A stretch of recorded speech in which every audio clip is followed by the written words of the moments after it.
So let's talk about quantization. Now, we've already mentioned the word quantization when we talked about Millikan's experiment earlier in the course. So we found that we talked about how when Millikan was looking at the charge on oil droplets, he found that they were all it had to be either this smallest value of charge, which we now know as the elementary charge, or an integer multiple of that elementary charge. Charge couldn't just take on any old value. So because it had specific values it could take, we said it was quantized. So this theory of quantization also applies a little bit earlier, because Millikan's experiment was done in, I believe, I can't remember off the top of my head. I want to say 1911, but it's somewhere in that ballpark. Planck's work was done a little bit earlier. So Planck was actually the first person to really propose this idea. And his explanation, he was the one that kind of explained why those black body radiation curves look like they do, why they kind of peak and then come back down instead of going up to infinite energy as Rayleigh-Jeans had predicted.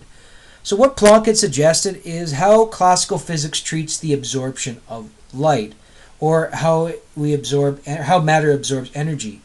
So what Planck discovered is that if we limit the amount of energy of light that could be exchanged with surroundings, we could actually produce that black body radiation curve exactly. So what he's saying is, instead of all that energy being exchanged, we can only exchange like small pieces of it. So that minimum amount of energy that can be exchanged, this is what we refer to as a quantum. And this is where that word quantum, this is where the quantum mechanics comes up, because we're looking at the smallest possible thing.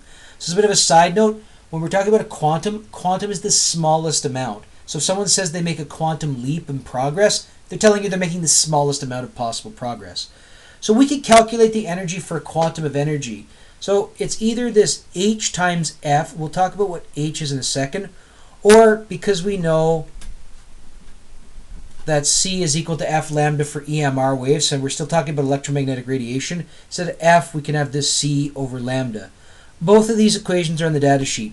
So E is going to be the energy of our quanta, or quantum. It can be in joules or it can be in electron volts.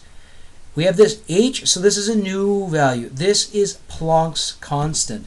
So Planck's constant can either be in joule seconds or electron volt seconds. We'll talk about that in a bit. Frequency is going to be in hertz. C is going to be the speed of light, 3 times 10 to the 8 meters per second. And lambda is going to be the wavelength. So this E equals HF, or HC over lambda. This is referred to as Planck's equation. Now, as we mentioned, Planck's constant, it has two possible values. We either have this 6.63 times 10 to the minus 34 joule seconds, or we have this 4.14 times 10 to the minus 15 electron volts seconds. And then recall from our discussions previously, 1 electron volt is 1.60 times 10 to the minus 19 joules. Now you notice there's a little bit of liberty with the units on here. We have joules or electron volts, joule seconds or electron volt seconds. The only thing you have to be careful with in Planck's constant is you have to keep joules with joules, electron volts with electron volts. What we mean by that is if your energy is in joules, you have to use Planck's constant in joule seconds. If your energy is in electron volts, you want to use Planck's constant in electron volt seconds.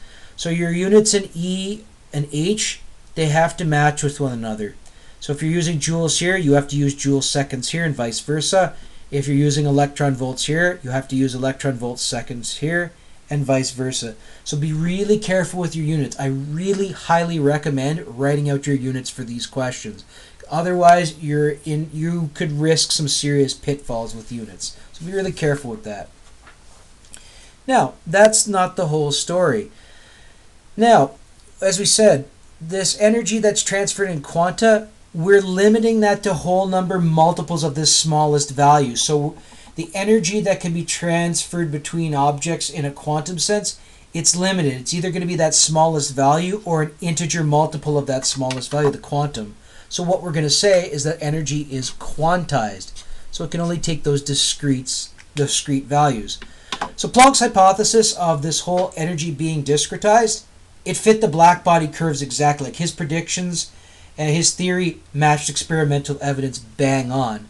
Now, it was kind of an interesting thing. Like Planck proposed that, but he didn't actually believe in it himself. He just thought it was kind of a mathematical trickery. Like he actually did not really believe in his solution, but it was such an ingenious solution. Now, after Planck had proposed this, we had another young and upcoming physicist in 1905 named Albert Einstein. So he took Planck's theory and he took it a little bit further. So he also implied that if energy is quantized, light itself is also quantized. So what that meant by light being quantized, we could consider light as a particle or a quantum of energy. So we're going to start to move into this whole concept again of light behaving like a particle. So that particle model is going to come back. But we're going to see that tension, because now we've talked about the wave model and it gave good evidence. We're going to look at some good evidence for the particle model. So we're going to have a resolution of that conflict a little bit later. So this quantum of light, this was given the term photon. So when we talk about photons, what we're really talking about is a quantum of light. So let's look how this works. So we want to find how much energy is carried by a photon of gamma radiation with a wavelength of 2 picometers. All right, so with that, we have an energy value, we want energy and we have a wavelength. So we know we're dealing with photons, we know we're dealing with quantas. This means that we can use Planck's equation. So for Planck's equation, in terms of wavelength, we have this E equals hc over lambda. Now, with 2 picometers, we know that pico is 10 to the minus 12, so really we're saying 10 to the minus 12 meters. Now, we did not specify what units we want the energy in. So if you calculated it in and actually we'll do both. So I'll show you what we mean by the whole thing with joules, joule seconds, electron volts seconds. So in joules, I'm going to want to make sure that my Planck's constant is in joules. So I have this 6.63 times 10 to the minus 34 joule seconds. I have the speed of light. And then I'm going to divide that by the wavelength here. So if I do that, let's see what we get.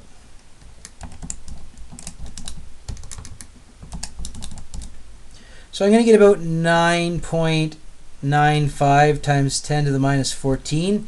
And let's check the units.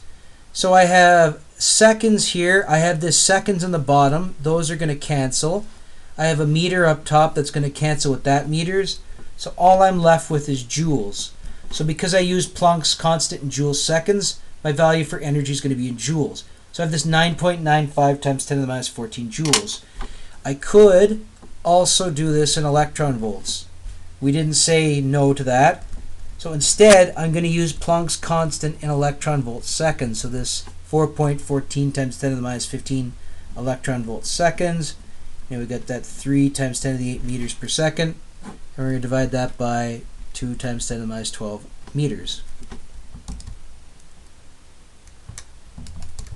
And let's see here. So we are going to get about 6.21 times 10 to the 5 electron volts. Let's check the units to make sure that electron volts is correct. So that seconds is going to cancel with that seconds. This meter up top will cancel with that meter.